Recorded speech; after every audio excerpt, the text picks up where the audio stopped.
গতকাল সন্ধ্যায় নৌকা থেকে নদীতে পড়ে যায় রেজাউল আলম নামের এক ভাই।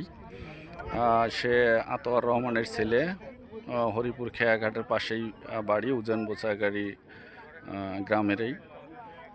উনি পড়ে যায় এবং তাকে খোঁজার জন্য এখানে নদীতে স্থানীয় লোকজন থেকে শুরু করে অনেক লোকজনই খোঁজাখুঁজি করে এবং তাকে আর খুঁজে পাওয়া যায় না এই নদীতে। তাই আজকে রংপুর থেকে ডুবুরি দল আসে এবং রংপুর থেকে ডুবুরি দল তাদের কার্যক্রম চালাচ্ছে যদি রেজাউলকে খুঁজে পাওয়া যায়। এই যে আমি দেখাচ্ছি, এই যে আমাদের সামনেই ডুবুরি দল, এই যে উৎসুক জনতা যারা দেখতে আসছে যে রেজাউলকে খুঁজে পাওয়া যায় কিনা। ডুবুরি দলের পাশাপাশি তারাও লক্ষ্য রাখতেছে যদি কোথাও তার সন্ধান পাওয়া যায়।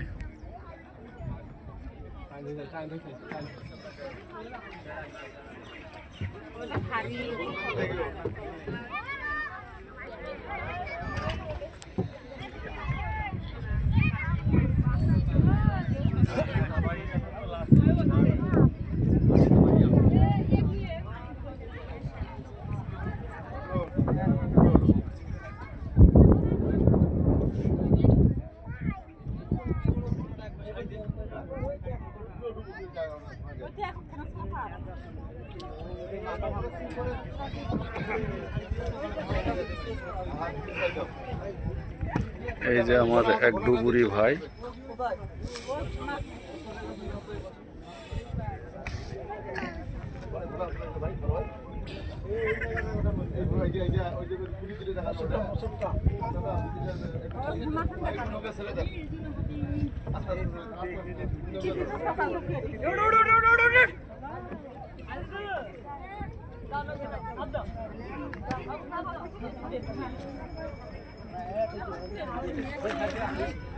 রংপুর থেকে আমাদের ডুবুরি ভাই